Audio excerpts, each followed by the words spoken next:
आओ की हाल की नाम अपना 5 साल क्यों लाया जी नहीं एक दो बार अगे भी जानो मैं आवाज नहीं दी लेकिन क्योंकि कोई असर नहीं होया मेरा भी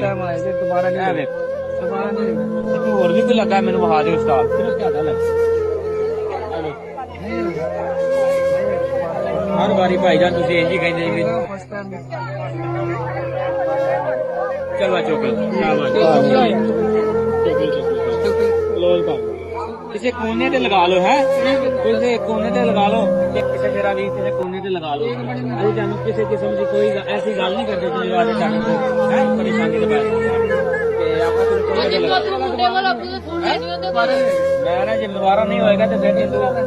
ऐसे कहना यार पूरा करांगे किसी कोने से लगा ला ठीक है अपना तो अपना रोजगार कमा के परेशान नहीं करते छापर भी उठा ला ठीक है छापर चलो शाबाश